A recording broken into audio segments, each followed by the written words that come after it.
Pinangangambahan naman ang mga naglalakihang alon sa ilang lugar sa Surigao del Norte kung saan nakataas ang signal number 4. Sa Surigao City, may mga sapilitan ng inilikas at may mga residenteng nagpanic buying. Ang latest na sitwasyon doon, tinutukan po live ni James Paulo Yap ng GMA Regional TV. James. Vicky, forced evacuation ang ipinatupad ng Surigao City sa mga lugar na bahain at sa mga may tsansang abutin ng storm surge.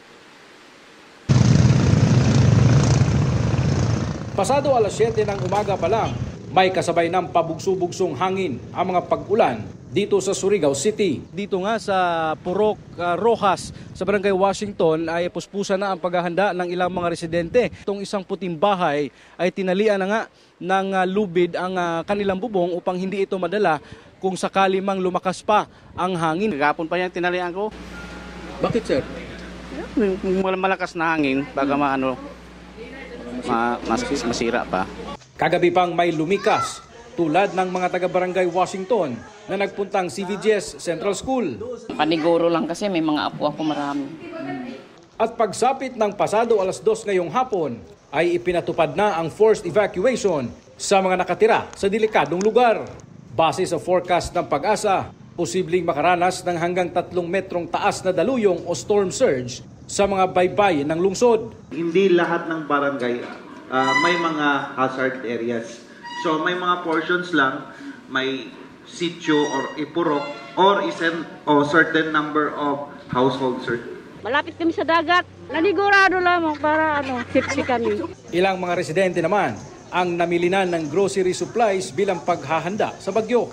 Kasi magbabagyo. So natatakot kayo na magkaubusan?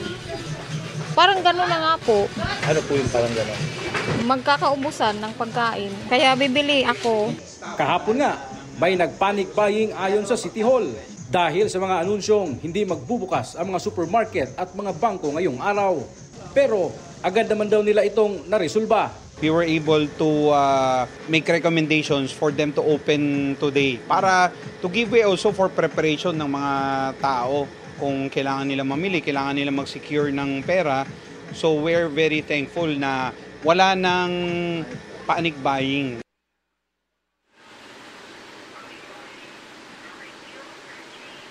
Vicky, as of 5 p.m., nasa mahigit 2,000 na pamilya na ang nailikas ng mga otoridad dito sa Surigao City at nagpapatuloy pa nga ang pagsasagawa ng forced evacuation dito sa ibang bahagi pa ng Surigao City. Target ng LGU na mailikas ang 3,500 na mga pamilyang naninirahan sa hazard areas dito sa Surigao City. Vicky? Ingat at maraming salamat sa iyo, James Paulo Yap ng GMA Regional TV.